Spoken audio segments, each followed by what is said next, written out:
Okay. Yes, tuguhaye ikaze nanone wowe mukunzi wacu cyangwa se inshuti yacu uri hirya no hino in and out of the country. You're most welcome to the screen and the camera of Loud TV FS. My name is Pato Mbowa nkuko bisanzwe rero reka tukubwire ngo duherereye mu mujyi wa Gisenyi town kandi nanone akarere na Karubavu.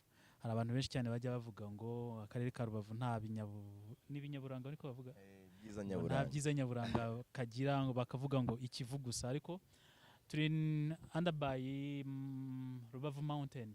Siko biri? Mu Rubavu kabisa. Yeah. Mu Rubavu muri France.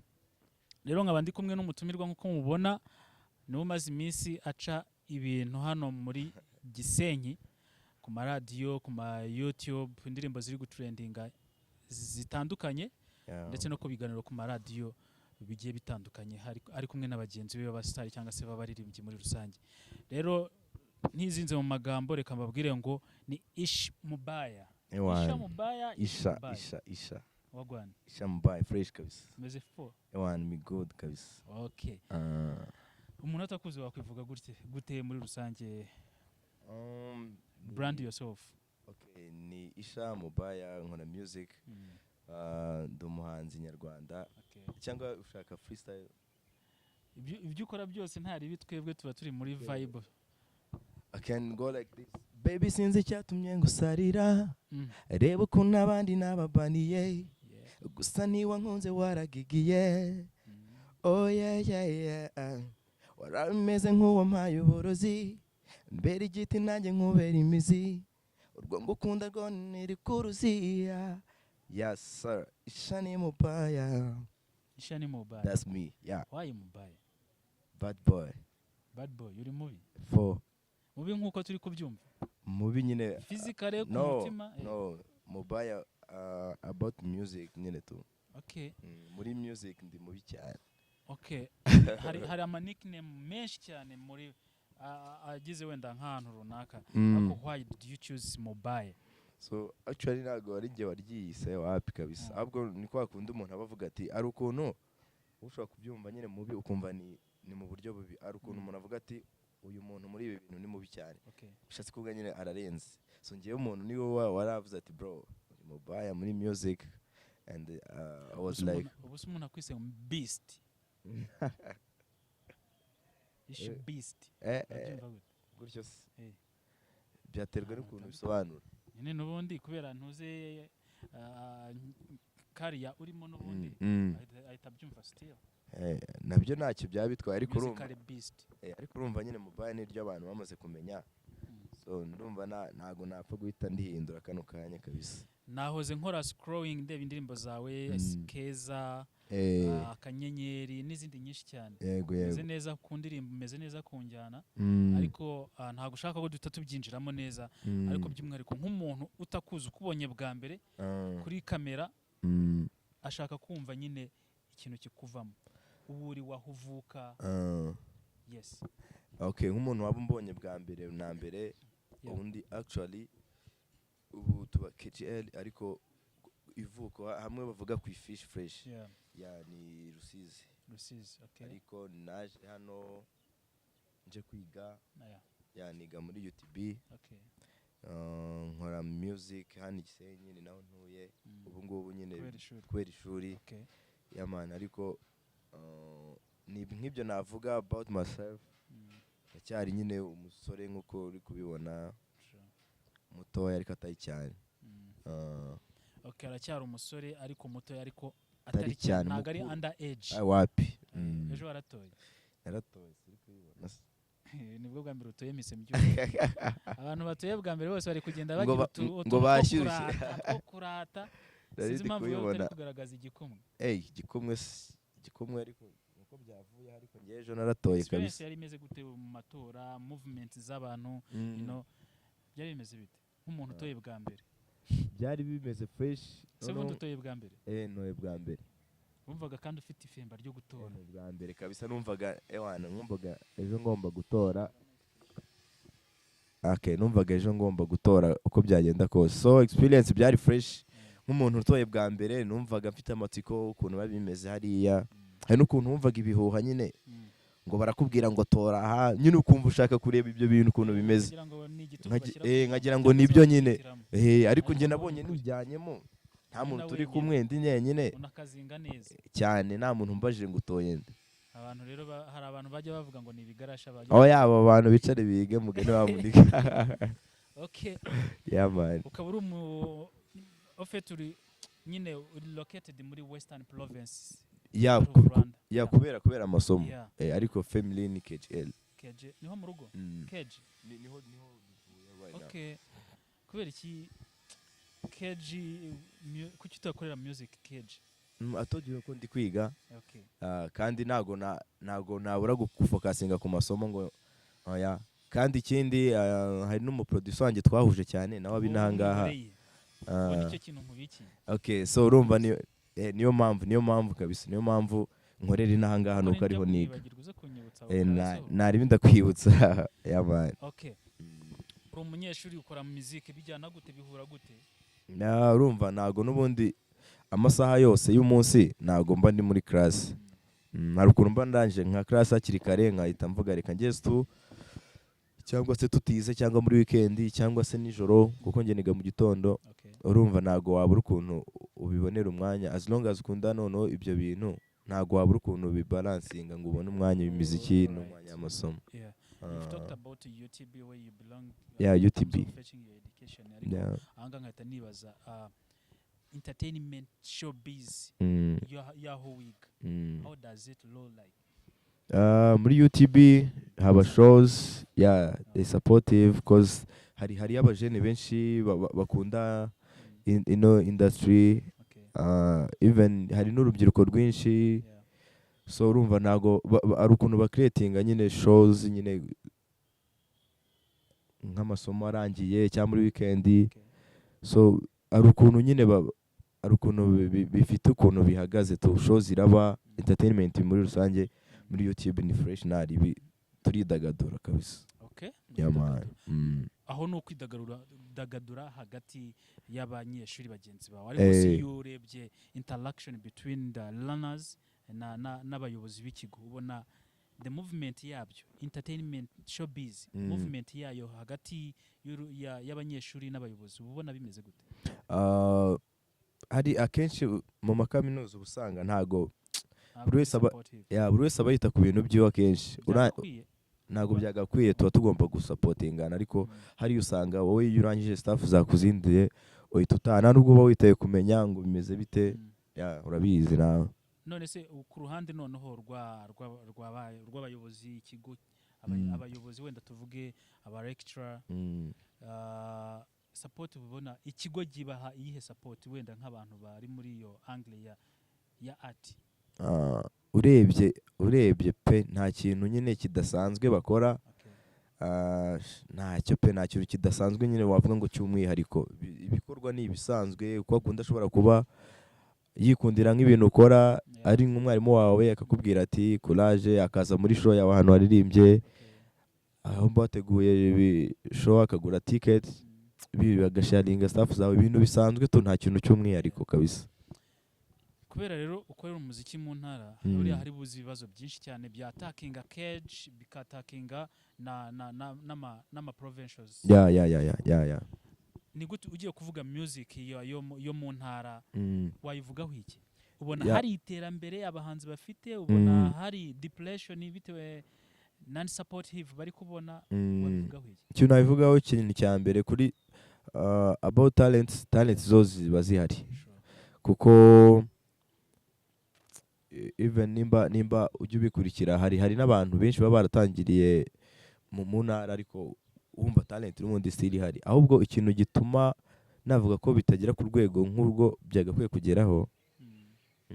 I think level of promotion bitewe n'uko hari ibitangazamakuru bikeya cyangwa se nta television stations ziba mu ntara menya nayo nko muri iyi ntara yacu usanga noneho nkumva ko ari nacyo gituma nyine akoze ubundi ntaguciye no mu ijambo muri iki gihugu uretse intara ya Ntoze yo muri Eastern za Nyagatare hari indi televiziyo iba mu zindi ntara? Ntayo, nibyo nakubwiraga izindi zose ziba i Kigali.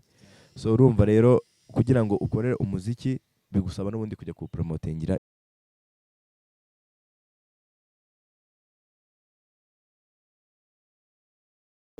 ya icika amazi ntago hari uburyo bwo kuyipromotinga nk'uburi i Kigali. Yeah, that's why natwe dusohora indirimbo ariko still dukora media tu i Kigali. Usohora indirimbo ukavuga nzafata icyumweru njye i Kigali njye ku ma TVs. Yeah, byonyine naho ufatishaho bakumenye tu. Okay. Nk'umuntu ushaka kumva indirimbo Akanyenyeri. Yego. Isoundinga gute? Okay. Story yayo behind iyo nyenyeri ni izingizi tubona mu kirere. Wapi. Ibivuga ngo anything you want nkanda kanyenyeri like nakanyenyeri ka telefone. Yeah man. Okay, na ibireka. Okay. Ay, ko nyibagiye so indirimbo zawe ndazizi nuyibagirwa. Ngumiruhande nunsige mama ni wowe ukwiye ibyanjye byose. Anything you want nkanda kanyenyeri nugire icyo ushaka nkanda kanyenyeri. Whatever you need nkanda kanyenyeri. Wow akanyenyeri. That's ni gutyo nyine. Okay. Nko kubwira nk'umuntu mukundana ko nta kintu mbese azabura mu magambo make. Nakubwiye ko uzashaka wabyumva gute? Kumubwira ngo murakoze. Ntabwo ari ukuvuga ngo nuko gutaka ahubwo you have a good voice. Thank you bro. Okay. Ariko nanone nkaba nibaza ese combination y'aba artist bo mu ntara ubona ihagaze gute ku buryo bakora ikintu kikavamo ikintu runaka kandi kikababyarira umusaruro wose? Yeah, so far ni fresh tu ari ukuntu usanga collaboration zimeze neza. Kuko nta n'impamvu yuko zitameze neza ubuso mwaba mwese mukiri kwishakisha mukanaryana urumva nta kintu byabagezaho. Yeah, so urebye rero kurikije ngiye ukuntu mbibona nabo tuya dukorana nabo dufatanya nabo duhuza nabo dukwirirwana shamba mbona ari fresh na ari bikabisa combination. It's very well kabisa. Okay. Byiza cyane. Reka ngo mukore subscribe ni Loud TV FS. Of course abantu bari in and out of the country you can keep supporting us, subscribe. Ariko nanone turababwira ngo muri ching out of his channel maze mukurikirane hirya no hino abashaka ibihangano by'iwe mu bikurikirane. Hari indirimbo nyinshi cyane nakoze nkora scrolling nkabona indirimbo ni nyinshi cyane ako still keep supporting one another. Tukubutsa ko turi proud powered by Friday Pictures iherereye mu mujyi wa Gisenyi still ahazwi neza nko mu Gakinjiro. Rero ku bantu bafite ama events agiye atandukanye graduation, bridal shower cyangwa se ama event muri rusange turakubwiye ngo fata nimero zacu kuri screen yawe maze uduhamagare tukugezeho ibyo wifuza guhabwa cyangwa se service nziza wifuza kuba wadukuraho. Nitwa Pato Mbowa. Uyu munsi tukaba turi kumwe n'umujene ukora umuziki mu ntara ariko nanone sinzi impamvu twakomeza kuvuga ngo mu ntara ariko ibyo biboro bitazakura man. Oya ahubwo ibyo biboro nta nubwo mba numva ari fresh ngewe. Tujye tuvuga gute? Umuhanzi ukora umuziki nyarwanda man. Okay, umuhanzi nyarwanda. Uzi impamvu se man? Impamvu hari n'abakorera i Kigali man tusha platform. I know. Kandi none ntibivuze ko gutya ngewe nkoze boro yanjye urumva nshobora kugenda KTL nkayikorera promotion bikarangira ibaye viral nyine tu. Yeah, I know. Byose byakorewe hano ariko sinzi impamvu bagomeza kubivuga gutya ariko ubwo nyine nta kundi banabivuga wa mugani. Ngomba no kubareka bakavuga. Twari turi mu bihe bya campaign, presidential campaign, MPs campaign, nyine iyo movement twabonaga abahanzi bagiye batandukanye. Yeah man. Bruce Melody n'abandi bagenzi be benshi. Ariko why tutari kubona yenda umuntu okay reka nkireke iriya connection between ese turayibonamo in new project which is big ahead after yuko tubonye intsinzi turakomeza tubone unit among those artists cyangwa biri bufeyiringe birangirira hariya cyabyara narangiye already. Nge sinyeka ko biri bukomeze kuko bari abantu bundi abenshi usanga baziranye ntago ari ubwa mbere bahuye kandi hariya bari mu kazi ariko twabonye muri ya muniga waririmbye ndandamba winahanga tubonamo n'abandi buriya uririmba acuranga Sengiyumva igisupusupu. Okay, reka nkubwize ukuri bro. Bari abasani hari ukuntu ushobora nka kuriya nkura musani wavugaga mu kanya wo ngubu umaze kumbwira wina hashobora kuvuga akamera nk'uwishuka akavuga ati Melody twari turi kumwe muri campaign reka mbitemo Jay Polly ntabwo byakunda ngo nuko mwirirwanaga ngo nuko ngo mwajyanaga ngo Nyagatare ngo Kirehe ngo he hose wapi biriya biboro bari mu kazi gusa ikintu nemera cyo communication bagiranye ishobora kubaho kuko ntabwo wabana n'umuntu ibyumweru bingahe mutavugana byongera akanakumenya so communication yo yabaho bikanoroha ariko ntabwo na galante ko bishobora guhita biba straight ngo wapi mani byahise binarangira tu intsinzi yabaye birarangiye buri wese yagiye ara wese arajya mu bye mani se barabaniga hari ukuntu munaziranye pe ariko sha kiretse nyine yakwiyumvishijemo cyangwa se mwabihuje nye mukabiganiraho ariko apana byo kuvuga ngo bibayeho ngo kubera ngo campaign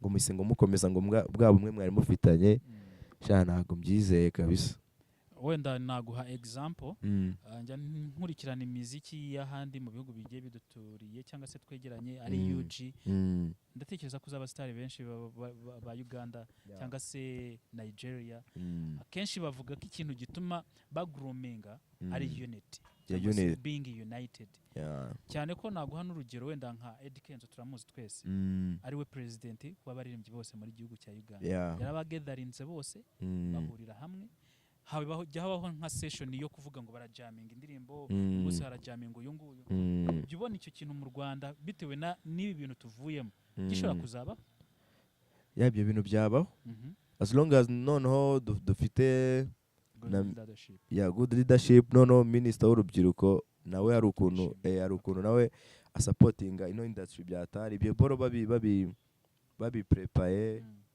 ibyo boro byakunda to none bakanatora n'umuntu uhagarariye abahanzi ariko ubisanzuraho uzwi kuko hari uhari ariko ngisina namuzi sumuzi se arahari ari umukuru w'abahanzi mani uririmba zino staff za gakondo nta nubwo wapfa kumumenya tu nanjye ntabwo nzi ikintu bagendeyeho impamvu ugiye mvuze aka kantu ka UG bo ikintu bagendeyeho nka Eddy Kenzo wenda urugero ntabwo ari kumunyuzamo igare ariko Eddy Kenzo nta mashuri afite nabonye interview nta mashuri afite history yo yose ndayizi yabuze mama we yiga mu wa 4 primaire ariko kubera ko yari afite talent zigiye zitandukanye akagenda akimara kwitaba Imana mama we ahita ajya mu wa mbere secondaire aho kubera ko hariya bakora tronkome bari mu mwaka wa 4 kandi bakagutuma certificate ya primary bita bituma a dropping out yarayibuze iyo certificate kubera ko ntabwo yari yarageze mu wa 7 primaire ariko kubera akaguru umupira ajya secondaire yigira ubuntu ageze mu wa 4 yabuzo ariko kubera ko yari afite impano nyine hagati Imana yateretse ntaho kajya kabisa noneho igihe kiragera akora indirimbo uko yagiye yaba international icyo bagendeyeho rero ni awards amaze kugwiza muri museum ya Uganda awards afite ntago wavuga ngo agiye kuzitwara mu kabati ke azitwara mu nzu ndangaburage igihugu kabisa ibyo bintu rero nibyo bagendeyeho nta mashuri afite ariko abarusha ku izina afite ibikorwa yakoze none twebwe iyo urebye abatipe binaha barasomye barize kabisa iyo urebye ubona rinde wahagarariye abahanzi kandi akaba ari inyangamugayo ubusubu n'indera mu bazwi nyine b'abastazi nawe urishyiramo ari ukuntu nabo baba babizi bari ukuntu baba baziranye bakavuga ati uyu muntu discipline yiwe mbese ukuntu yitwara hari ukuntu na benshi njye numva ariko hari abajya bavuga ngo Riderman man akora Riderman afite discipline hari abantu bajya numva babivuga ariko naye mba mbona yabikora fresh kabisa kuko ntago wapfa kumwumva muri saga nyine zidafite agaciro ibintu bye Meddy cyangwa The Ben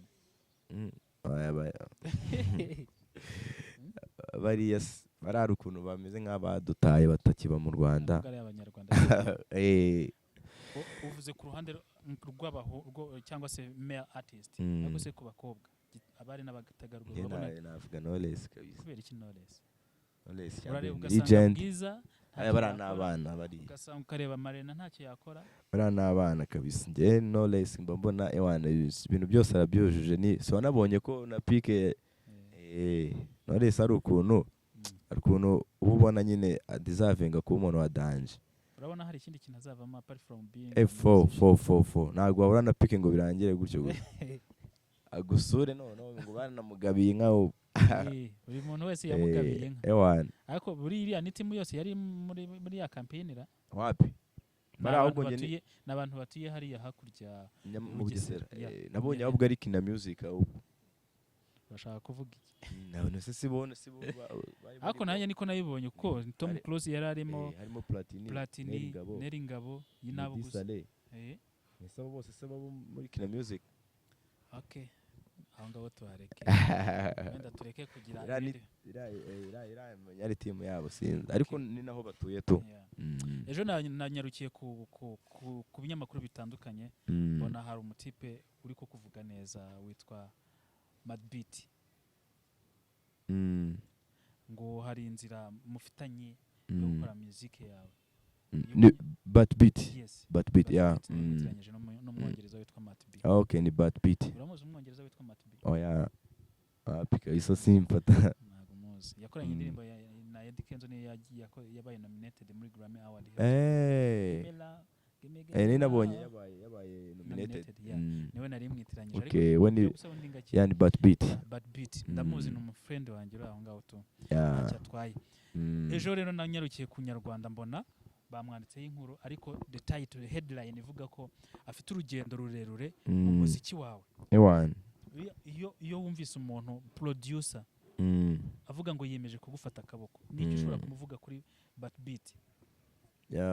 Ikintu cya mbere nkuko nawe mpora mbimubwira even I can say it right now man nyine no njyewe I respect him kandi ndamushimira ibikorwa byose maze gukora man niwe kabisa. Even na launching album muri uyu mwaka kuri Severant uyu mwaka na launching album y'indirimbo 10 na shooting videos nyinshi nakoze media tour nakoze ibitaramo byinshi za Kigali Karongi Intangaha man ibiboro byose maze gukora like uyu mwaka uramujene ni supportinga financially akankora indirimbo ibitekerezo mbese ni umuji wa danje nyine aminenze ibiboro byinshi cyane kuri career yanjye right now. Okay maze kubona abantu babiri bamuvuga neza. Yora nta kosa agira. Nta muntu udakosa. Yabana ariko nyine muri make nshana umujene wa fresh kabisa supporting. Okay. Kubera iki nta collabo hagati y'umukobwa turi kubona? Twabonye collabo harimo Thompson mwagiranye collabo hari ibindi waba ufite? Mfite collabo nyinshi hari iyo mfitanye n'uwitwa Pacifica hari iyo mfitanye nawe no muri legendary na no muri legend bya danje hari iyo mfitanye na Ramberi CEO wa Orange sinzirimo muzi hari iyo mfitanye no mu G bita Bigwi God. Okay hari iyo mfite ariko baracyakora music cyangwa se nyine they gave Pacifica baracyakora ariko bose baracyakora gake nk'umusaza nyine. ubona financial iturukaye kandi ukiri umunyeshuri. Sinakubwiye ko mfite Babito wanjye hariya. Babito no yese na video yewe gawe byose ndi gukubwira wabaye uri nk'ikintu wamuremera ni nk'icyo ubona wamuremera ikintu namuremera we banze ukurure feelings ntago inese ubu namuremera gute kandi afite amafaranga andusha amafaranga no kuma sister wawe. Ikibazo basita wanjye bose barashatse ahubwo se ubu none umuhungu wanjye ndamutamikira ariko ngiye ikintu namwifuriza interambere tu success mu bintu byose akora kandi akagumana umutima wo gusupportinga kabisa kandi ntaga ngiye gusa supportinga man. Niyo mpamvu nakubwiye ngo maze kumva abantu bamuvuga neza supportinga abajene benshi cyane. Umwana witwa Kanyota dufitanye indirimbo man. Are you serious? Dufitanye indirimbo bro nagirasohoka dufitanye indirimbo mana we izana bica dufitanye indirimbo iri codinze irangiye ibintu byose akubaza kwa media tu nkajya kureba Babit. None abuze tugende n'ubu twamusize muri studio. Noneho reka nkubwize ukuri sibyo uriya mudem Kanyota nyine it was my first time kubona umuntu ni na Babi wampaye link ndavuga ati wow nyine umuntu ufite ijwi ryiza nubwo waba utazi kuririmba bro ariko njye mbasha ku understanding the good voice the good uriya mukobwa rero nawe reka kandi mukubwire yaje ari first song yego reka mukubwire uriya mukobwa n'umwana mwiza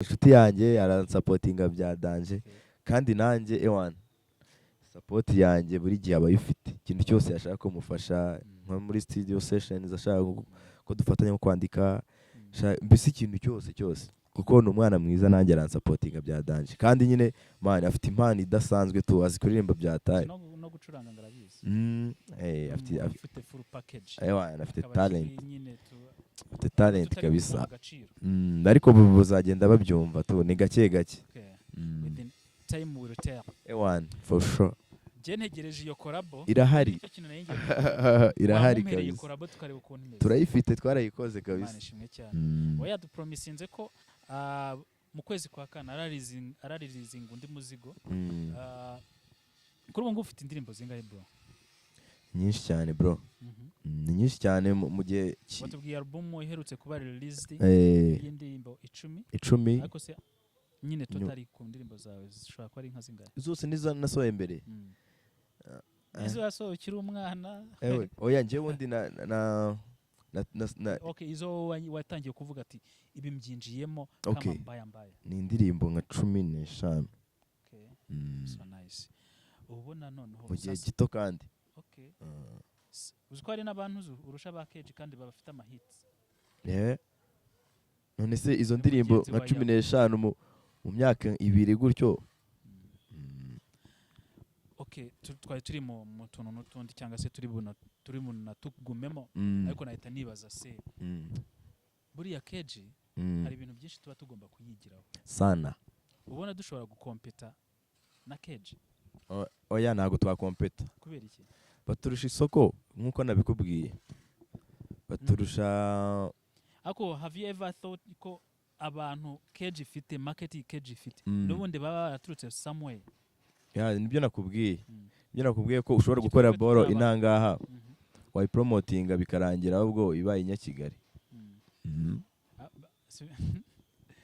ndetse iriya ndirimbo Teta ya Kidi ibiboro byose si byabereye Musanze ni umunyamusanze uramuniga nuko yahise yigumiraho nyine yabonye ariho fresh ariko nyine nayo yasohotse ari indirimbo yo mu ntara ubona uburyo ukora umuziki wawe n'uburyo ukwinjiriza ubona bingana cyangwa uri muri surplus deficit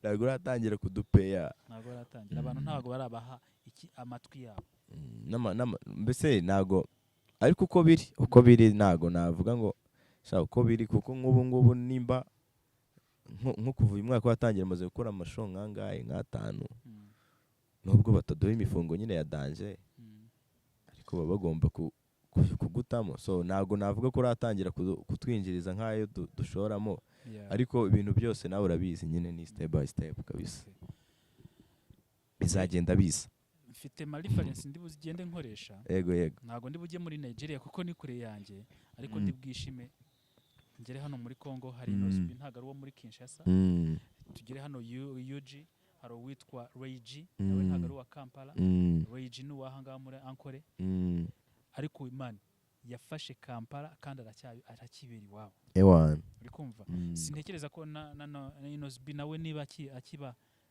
akiba mu gace iwabo niba yaragiye Kinshasa ntago mbizi neza ariko wenda urugero ngo haye n'uwitwa Reiji waba umuzi ndamuzi Reiji hafi n'u Rwanda ariko ikintu yakoze ari gukora marketing yantuze ya yiriya province ari kubarizwamo yo mu Banyankore natwe ibyo dushaka gukora reka ntago tuzavanga ubona habura iki kugira ngo nibura uturuka hangaho ujye Keji muri ya arena ari wowe kandi huzuye rega no sinzi impamvu babwiye mindset abantu bayifite u Rwanda ni rutoya man borose waburi banakumenya byihuse ahubwo izo ni mindset zikwiye guhinduka gusa nkuko nabikubwiye ntidufite ibintu by'ishyari nabyo biba bihari man nabyo biba bihari tu ariko nkuko nabikubwiye nabwo ntirengagije ko KGL bafite uburyo wa promotinga bo ibiboro byawe kurusha ahandi hantu hose mu Rwanda so niyo mpamvu yonyine ituma umuntu avuga ngo njye Kigali ariko n'umuproducer. Eh,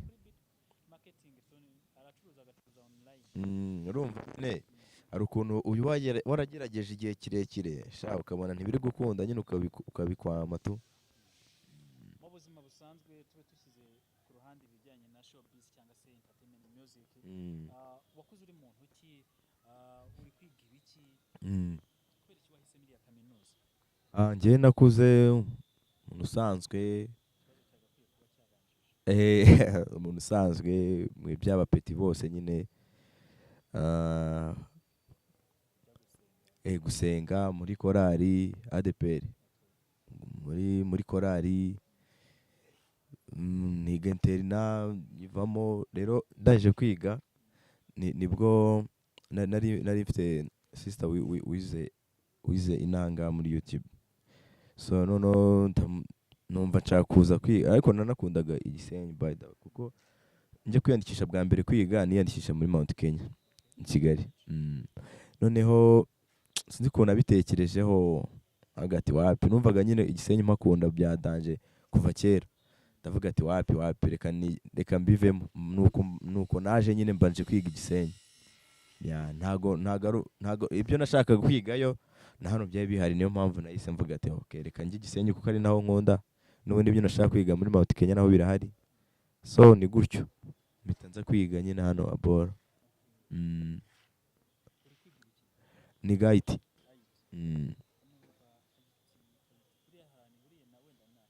N'imiziki wapi kabisa. ariko byanahurira none se imiziki se bakoresha amasoft, kandi natwe twiga kudevelopinga amasoft no kuyakoresha. Ibintu byose ushatse wabihuza, ariko honestly menya ntaho bihuriye cyane.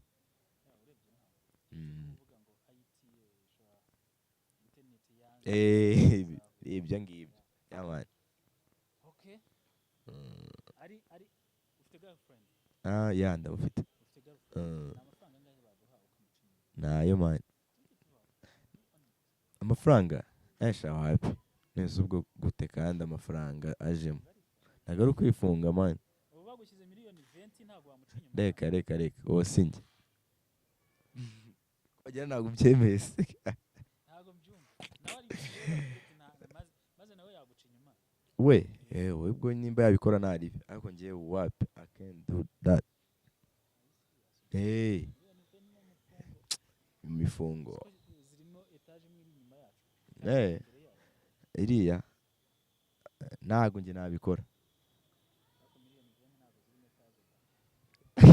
Wowe wabikora? Girlfriend wawe nyine ubwo ari kubyumva.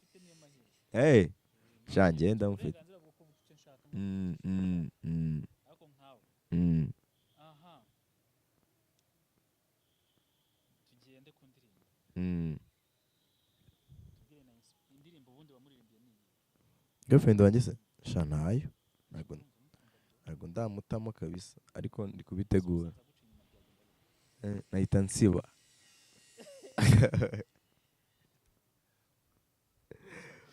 None mbonye zikwiye twansobanuriye nyine nkumva birumvikana.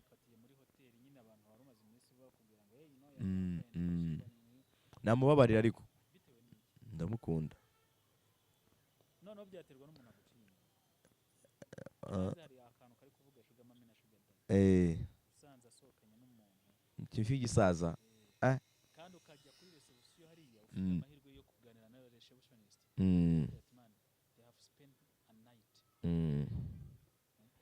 So man, buri rukundo ni ikintu cya danje, gutya ntago namenye ukuntu nabigenza, byaterwa. Ngiye nkurikije ngiye n'ukuntu mba numva nyine mukunda, sha namubabarira. Ariko namubwira ntazongere.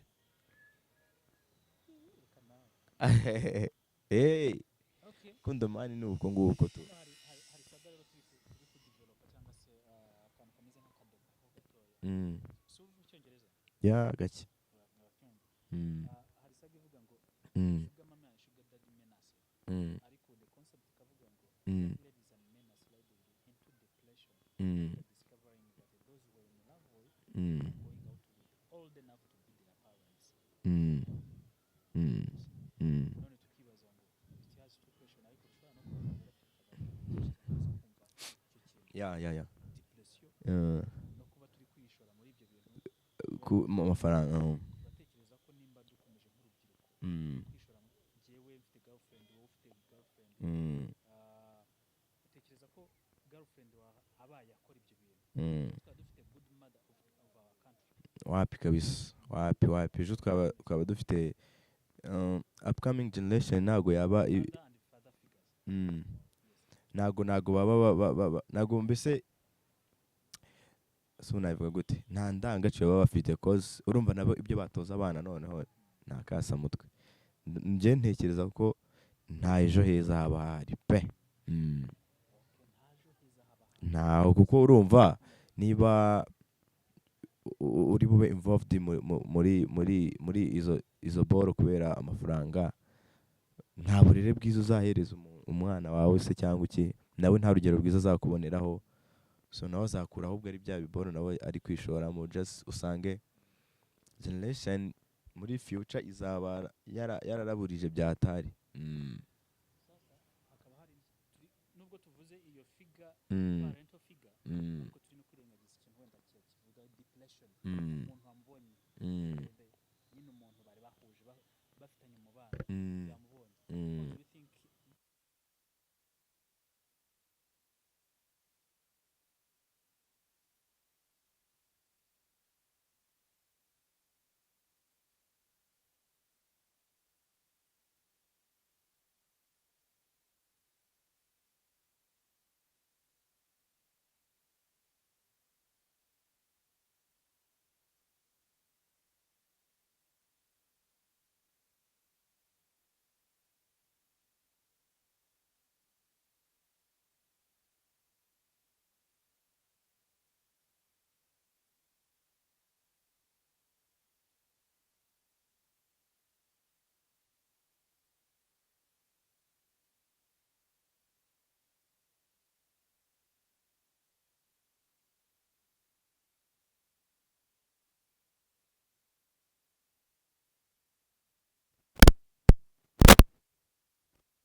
okay, reka none twongere tubabwire ngo ni Friday show of course kuri Loud TV FS. Yeah man. Muri Friday Pictures Studio akarere ka Rubavu umujyi wa Gisenyi, ariko ari city na town wabitandukanyiriza he? City town. And town. Town ni akagigi. City ni umujyi. Wow. Dope bro. Abantu benshi barambwiye ngo ni zose ni capital city. Niki harya twari turi kuvuga ngo niki ushobora kubwira nka mama wawe, niki ushobora kumubwira, nubuhe butumwa at least nibura wasangiza abandi bantu yakubwiye? Ikintu cya mbere njyewe ikintu cya mbere ambwira buri gihe nuko utirebaho njyenyine, ukareba hirya no hino, nkareba nimba ngiye gukora ikintu sinirebeho njyenyine, nkareba none ninkora ibi bintu abandi bo barungukira he. Ababyeyi bajya batanga imirongo myiza yo muri Bibiliya, umurongo ufasha n'uwuhe muri Bibiliya yakubwiye ati mama uyu murongo wampaye ndawibuka? Njyewe wowe yamaye imenya narawibagiwe. ariko ikintu cya mbere nzi nuko kuba witeka nibwo bwenge, kuva mu byaha niko kujijuka. Rero twari turi kuvuga hari abantu benshi uyu munsi bahitanwe na accident bagahita bapfa, kandi tubarusha imyaka cyangwa se baturusha n'imifungo n'iki n'iki. Hari abatwaye ku magereza, kandi birashoboka ko nawe cyangwa se njyewe twabakwiye kuba twatwawe izi saha. Hari abahitanwe n'ikivungo kigisigaye kitwara benshi uko gishaka. Abo bose baba baturutse mu miryango. Uri kwibona kuri izi saha niki wabwira abandi bantu uri buhure nabo?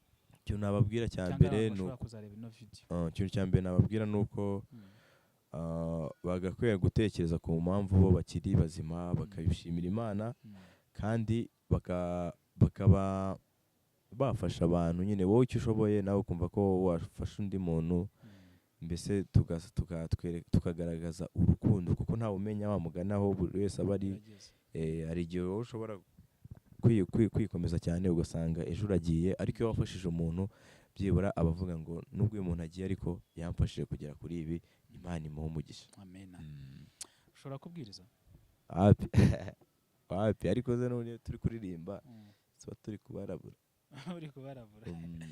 Okay, twiganira ku musozo watutera kandi kapera wenda abantu bakongera bakibuka uwo bari kuganira nawe uwo ari we. Okay.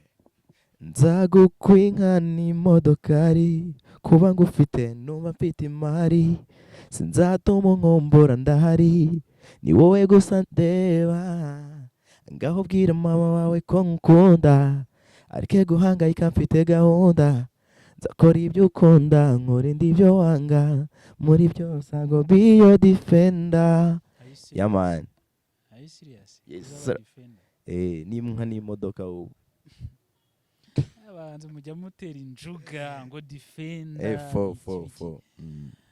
Okay, reka tubabwire ngo nubundi ushobora kuba uri mu bibazo cyangwa se mu bihe bigiye bitandukanye bikomereye umubiri wawe cyangwa se kwihangana kwawe kwaneshejwe. Reka tukubwire ngo mu byahishuwe 21 wa murongo nakubwiraga igice cya 21 umurongo wa 4 aravuga ngo izahanagura amarira yose nta gutaka nta kurira nta gusonza ntaki. Amen. Ariko nanone hasi bakavuga ngo abakora ibinyuranye n'ibyo ngibyo okay, abantu ubundi ngo mwijuru ngo hanze hazabimbwa n'abarozi wa wundi ubeshya wiba bla. Utekereza ko kuba ntiba cyangwa se utiba ari ukuri umukristo? Oya. Niki? Nuko nzi ko societe yawe yakubona ntago ari ubukristo. Ubwo duhamagarira abantu gukizwa bakizwe bave mu byaha. Kizwe shiti zacu. Nitwa Pato nkaba narindi kumwe na Isha Mubaya. Ariko kubera icyo abahanzi benshi bakunda kugira umusatsi oya hari nabiyogoshesha man. Nkande ni benshi man. Nkanduzi Eddy Kenzo inshuti yawe. Ariko ntago ari inshuti yanjye nuko numvishe ariko uramufana. Hoya nubwo mufana man nuko giye history ye nyizi ngiye banza abantu benshi bagiye bata ariko role model wanjye cyangwa se umuntu ni inspire ndeba gutya nkavuga ati wow this is my G. My G witwa Bebe Cool uramuzi? Bebe Cool nta muntu namuyoberwa man. Uramuniga natangiye gukunda ibintu byo kuririmba niwe nahereyeho na Sean Paul. Okay, ngiye nkunda Jay Paul. Papuro mu muhanda Grand Frère tuyuse ni Ntitimana no muhanzi ngenderaho. Bebe Cool nawe ku ndi mu wa 5 mu wa 7 primaire. Nubona yise ngendana nawe. Mu wa 7 primaire. Habaho. Yuji. Then ngenderaho man niwe unyinspira. No bano ba Eddy Kenzo muri Uganda primaire rangira mu kwangaye. Mu 7. No hari yaho arika miliyoni ari Eddy Kenzo akamiliyoni Bobo Wine Ramozi bose bashyize ku itara na Bebe Cool. Ariko ba Eddy Kenzo bose na bashiba bajyaga kumureba ati waduhaye ka hit musubire kwiga mubanze mujye kwiga mu kiganda ubwo yababwiraga mude yo kusomero ngenda musome. Then bana Uganda tubagaranyo turabakunda cyane abari Uganda mu keeping mu supporting we love you so much in and out of the country. Hari Yemen, Saudi Arabia, Germany turabafite abanyagisenye baba muri Germany baba muri Italy abanyarwanda muri rusange. Okay reka ne kuba local reka mbe national kwe mwese rero mudukunde musupporting abahanzi banyu kandi musupporting abahanzi bacu still. Indirimbo zanjye nago wabwana muri rusange ni kuri YouTube channel yitwa T Clever Record. Akuzi kako kantu nibagiye kubaza kandi nakabonyeho numva ari cyo kintu cyambere ni ira ni channel ya label yanjye so nta channel mfite. Okay. Tugana ku musozi hari kibazo wumva ufitiye wumva tutakobaje cyane kandi cyari ingenzi? Oya nta kibazo byose mwabimbajije. Ikindi nuko tugiye gusora indirimbo vuba ngaha muri iyi minsi. Yuriya mwana iriya ya man iriya bora niyo ntegereje nitonze wana nari bikabisa. Okay, nitwa Pato Mbowa nkaba narindi kumwe na Isha Mubaya of course mu gihugu cy'u Rwanda. One. Peace and love Respect. ku bantu bose bakunda umuziki, ku bantu bose bakunda showbiz, ku bantu bose bafite icyo bifuza kugeza ku bantu babo by'umwihariko ku gihugu cy'u Rwanda. Tunashimira ibyo amatora yagaragaje, reka tubabwire ngo ibiganiro byacu nakagaruka ubuzima, education, entertainment, inspiration n'ubundi still nije Patomboa ariko powered by Friday Pictures Studio mu mujyi wa Gisenyi. Still niho duherereye, reka tukubwire ngo wakoze kwitabira. One, nawe ndagushimiye cyane musaza. Respect kabisa. Twashoze bro.